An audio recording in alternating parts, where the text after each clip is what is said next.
We're back. Have another day, another dog. Another day, another dog. Another day, another vlog. Holy bundi. Welcome back, everyone. Great to see you all. Big show for you today. Some huge news we've been waiting for from Canon. Let's get into it. But first, let's talk last night photos. Thought I had all my photos done, didn't I? But no. I went back to get the first days, because it's 3 days worth of photos.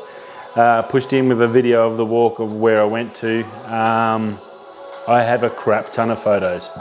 I think I've got 50 from the first day. I whittled that down to I think about maybe 45, low 40s. And then I've got another 20 or 30 from the next 2 days, and all I'm going to struggle culling. So yeah, I don't know what I'm going to do there. I spent another good 4 or 5 hours last night smashing that out. So that was good. Boca bearing video is ongoing. They're pretty happy with it so far, but for some reason it failed when I did my render out on Premiere Pro. It just glitched out on the video. I think it was late and I just sort of got it up and wanted to get it done that afternoon. I sort of looked at it and checked it on Premiere Pro. It looked all smooth, and then I rendered it, put it up. It's been with me for 5 days, and we just noticed that it's all just flickered every like 20-30 seconds. So I've had to re-render it, re-upload it, re-do all that. So it's all good. So just with them for the final confirmation, and then we should be good to go. So that's sounding really good on that front. So super excited about that. The photos I'm super ecstatic about. I now have a terrible job of trying to pick them because I just don't want to. I don't know how to do it. I've really got to sit there and think on how I'm going to run this video. So I'm going to look at this afternoon, I'm going to look at the video, and tonight work out what I got in the video, and then work out how I want to set up this video. Do I want to, I don't know. It's tricky. I don't know. It's all about the walk, but just some of the photos are just friggin' amazing, and they set up that walk, so it should be a good one. Whatever I get out of it, I think you guys will benefit, because I think 40 odd pictures is too much for a 10 to 15 video. I'm not going to be able to fit it in because you're not going to be able to see them and absorb them. Realistically, I like about 10, but I don't know if I need to, don't know. Tricky, we'll work it out. Let's get into the news because there's heaps happening. Rightio, I'll get past some other stuff where companies might have stuffed up. I won't name anyone, but let's say Nikon. Nikon released their new flagship, the D6, and 3 of the probably biggest YouTubers all pretty much give it a spray. It was not very well received. Say they weren't disappointed with what was announced. They're not real happy with what it is. They're saying it's the same sensor as the old D5, which is 4 years old, which is pretty stupid. Not really. I can understand not having a bigger sensor, but you'd have a better quality sensor and better features to add to it, I guess. The biggest things were AF issues. Nikon announced a new AF setup, so you know how you get all your little squares for your pop up in your screen for your focus. Well, they're saying that they've got now more of them, but they're still all clumped in the guts.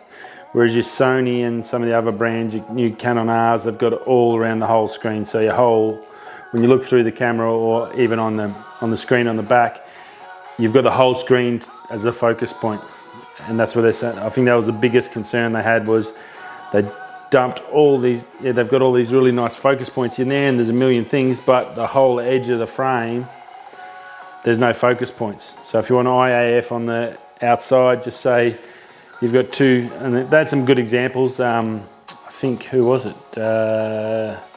Matt Granger had some good examples where he had their own photos from their displays that they put out on their site, showed people off to the side of the frame over here. Now my focusing square comes all the way out here on my $700 camera, it's not a $6,000 camera, but you wouldn't be able to get that on this new Nikon. You have to be about here to here, and then down, and then there, and there. Basically the size of my toolbox in screen, my top little travel box. That's basically the AF area.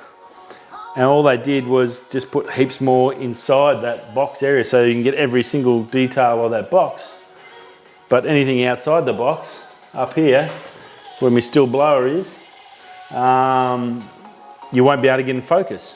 So that, and I'm in agreement with that, that's a little strange. Not sure why they've gone down that. And they said that a couple of images that Matt had pulled up, and I looked at him, Tony and Jared, and they all would, none of them were really super impressed by it. That was probably the biggest one they were sort of concerned with. IAF, especially in a sports camera, something that's used for pros, taking sport shots, getting that IAF, getting that accuracy while dudes are running and all that is super important. So I think that's may have let them down, and I don't know if they can fix that. But you think with 4 years, they would have easily been able to get that. So especially the Pro model, the whole screen should be just one big autofocus zone. That everything here should be able to get, no matter where you are, pinpoint accuracy on whatever you want. I think that's what they, from a high-end one, from a base one like the M50, you could probably imagine that you got limitations. You pay $6,500 US. That thing friggin' better focus on everything it points at and give you a perfect image every time for that money. That's, yeah, a little bit silly. Now, there were some great things. Obviously, super robust, pretty much indestructible. It's got a magnesium solid frame. It's weather resistant, all that good stuff. You can drop it, all that gear. They talked about that. That's fantastic. They've had that good name for a while. So that's good to see. But yeah, just mainly I think the main concern they had was AF, but basically nothing. There was no sort of enthusiasm about it when it popped out. So very interesting. The S20 Ultra unboxing, Unbox Therapy got hold of that one and put it through its paces. There was a few of the boys who got it out. I went over to see Lou, bit of a fan favourite. He's always pretty reliable in what he says and does about things. Went through now the camera shots look really good. The zooms in, the widescreen, all that, the footage, the camera shots he took of that, indoors, low light, really, really good. The 8K video wasn't super fantastic out of it, that you could see on the screen. Wasn't like just rock your mind blowing. All the other features seem to be really well. Super smooth, that 120 hertz display, all that sort of stuff looked really good. I think it's going to still go really well. That 8K, it's going to be a little tricky because it will fill that memory pretty quick. So if you are going to use it for vlogging in 8K and then compress it down to get you some nice 4K, you're going to definitely need to get yourself that micro SD 512 gigabyte to expand it out to the 1 terabyte memory storage. But yeah, looks really good and super exciting. Now on memory storage, I will say that if you are getting one of those and you want to get a quick micro SD card, the high speeds, shoot over to Pro Grade Digital. I did get an email today, they've got a sale on, I think it's like 10, I think on the micro SDs, don't tell me if I'm wrong, I think they had like 20% off, so go check that out. You might be able to get a good deal today. Let me know if you need a code. I think I've got it somewhere, but if not, just join their mailing, you should be able to get something. But they do have a sale on today on cards, so check it all out. Yeah, no sponsored or anything, I just thought I'd throw that in because you will need a decent memory card for that phone at those speeds for the 8K. Sprint T-Mobile finally approved by the federal courts or whatever for their monster merger. I think they're going to end up, it's going to stay, Sprint will disappear and it'll just be T-Mobile. I think that's or I don't know why you wouldn't just call it Sprint Mobile. That would be ideal, but I think it might stay as T-Mobile as the company, but it's going to be a monster telecommunications company. The only concern I have, especially in Australia, Telstra's our one. They get all the hardware given to them by the government when the government privatised it and sold it off to get some money for whatever reason, and it's been crap ever since. and they now own all the hardware, so they have their own monopoly anyway. So they have to let people use it, but they still get money for just letting them use something. So yeah, I am a little concerned when these big guys get bigger. So that's a big monster, because Telstra don't give a crap about anyone. So yeah, it'd be a little bit scary when they go that big, but yeah, finally done, it's happening. So I guess it's good, but also can be bad. So depends on your experiences. I haven't had Australia. They're pretty hard to find anyone that's had a good experience with the big boys. Right, let's get into good stuff. Canon, the announcements we're waiting for. Let's go straight into it. R5 is the name of the new camera announced today, plus 7 new lenses and 2 extenders to suit the RF thing, all coming out this year. No mention of the new M50 or anything like that. I'm hopeful that's going to be later in the year, but they are going to be releasing some other models of cameras as such. But this was announced today. It's going to shoot 8K. High-speed shooting, 20 frames per second, digital, and 12 mechanical. So very similar to the 1DX Mark III. Improved transmission, so I'm assuming that's still Wi-Fi, Bluetooth, stuff like that. Image stabilization for the body in a mirrorless camera for Canon. Holy crap, look out. So add that to your IS in your lenses. These things are going to be nasty bits of kit. Dual card slots. I'm assuming it's going to be CF Express. It may go like the 1DX, 1SD and 1 CF Express, but I'm assuming if they're smart, they might as well just start changing the system, go all the CFS Express and start the changeover now, and let's get it done. So yeah, great, dual card slots, everyone wanted that. Auto transfer to new Canon Cloud platform. Now this was in the release from Canon, and that's available April 20. So come April 2020, Canon's going to be releasing a new online cloud platform to store all your photos and data, and you can have an auto transfer. So to do that, and also on that line where it said improved transmission, I am wondering if they're going to somehow fit a 5G in there, so you can just, because if you want to pump a heap of big photos, like 800 megapixel photos, you're not going to be putting that over 3G or 4G. No. 5G's blowing up in America.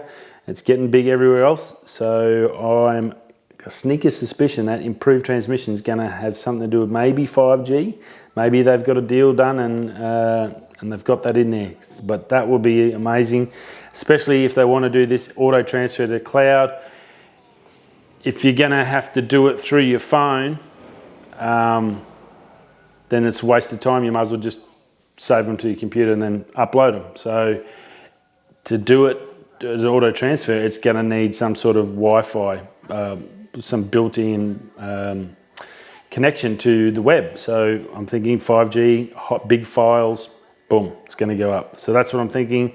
Well, I'm hesitant to guess that those little notes there mean something along the line of 5G, so that would be cool.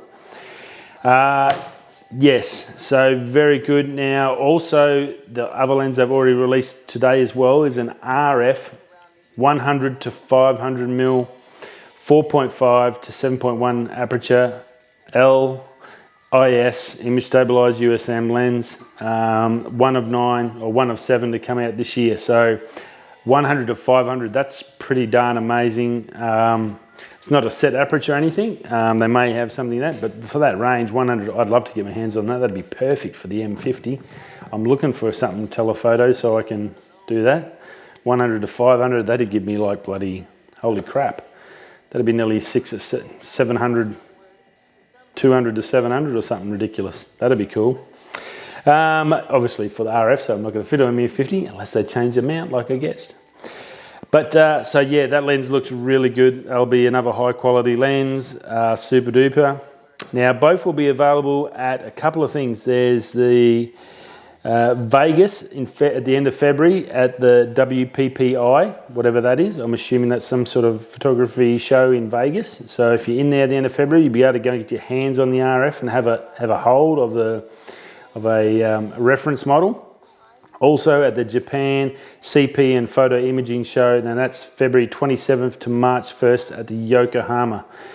So that you can physically touch it. That it won't be a proper model, it's going to be a reference model. So they obviously haven't locked everything in, but I think that's around the end of February.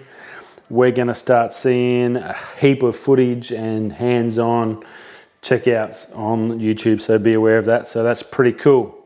Now also today, what they actually released today, a new camera, the new EOS Rebel T8i. Today it's come out. It's got a new optical finder, viewfinder, 45 selections, 45 spots, 24.1 megapixel sensor, high speed shooting, 7 frames a second. So that's pretty good for a phone, for a camera of its price range. 4K, 24p, so that's cool, and vertical video. So not just horizontal, now you can go vertical. Instagram stories, I know they're pumping that towards Insta and all those things, and TikTok, so that'll be huge for that. ISO 100 to 25,600, expand up to 51,000. I don't know why you'd want that, but it's there. It's got a new autofocus sensor, 220,000 pixels and face priority. It's got dual pixel autofocus with eye detect, 3-inch multi-million vari-angled touchscreen, so that's huge. Normal good stuff from them. Wi-Fi, Bluetooth.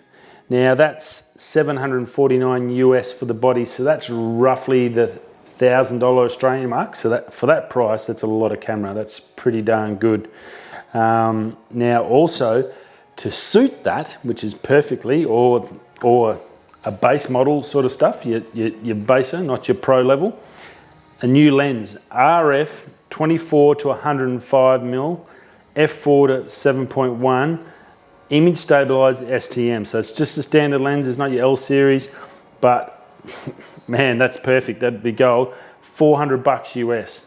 Magic, absolute bloody magic. So that's going to be 500 to 600 Australian. That is really cool. I just got to work out how to adapt the RF. I'm just got to get that RF to my M, and I'll be magic. That would be very nice. That's now available for pre-order. Adorama, send me the email. You can go to Adorama and check out that. I'm sure all the other normal places will have it. Your local camera dealer will be able to hook you up with one of them. That looks really nice. It's got 5 stops of image stabilization inbuilt in the lens.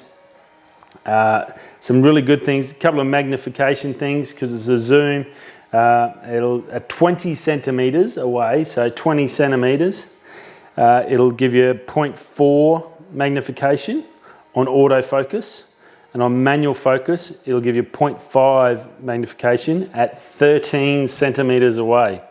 That's there. That's right there. That's a bloody awesome lens. $400 US, that's 600, I guess, Australian. That's going to be a really hot bit of property, that lens, especially for those R and RP guys. I'm sure they will be selling out pretty quick. So if you do want one of those lenses to suit that new Rebel, definitely get that, because that. Now I'm pretty sure the Rebel. Oh shit! I didn't check. I am to see if that Rebel. I think that Rebel is an RF mount. I think. Don't quote me on that. I'll have to confirm that for you tomorrow. My apologies. I should have read that. I just assumed it. But yeah, so that lens I'm assuming will fit straight on the Rebel. They did have that lens, which you'll see in the thumbnail on the R5. So you'll be able to see that lens as well there. Sort of size comparison. It's a pretty small little lens. I'm assuming that the new Rebel will have a RF mount. It won't be an EF mount, so that should fit on there. That'd be perfect for the Rebel. They do have an old EFS as the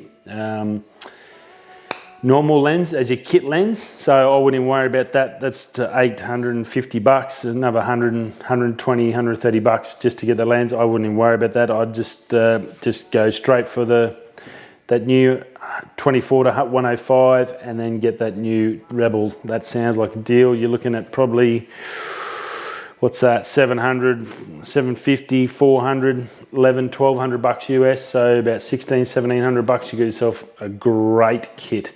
So yeah, some huge things from Canon today. Hope that excites you as much as it does me. The year of Canon is coming. 2020 is all the talk. It started and it's finally happening. So some exciting days ahead and can't wait. So end of this month, I'm sure we'll see more. Stay tuned for that and I'll keep you in touch as I hear it. No worries. Have a great night. Hope you've had a good Thursday. One more day to go before the weekend.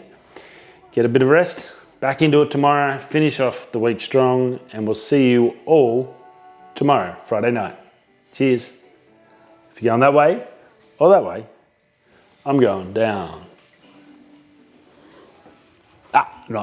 Tricked you. See ya.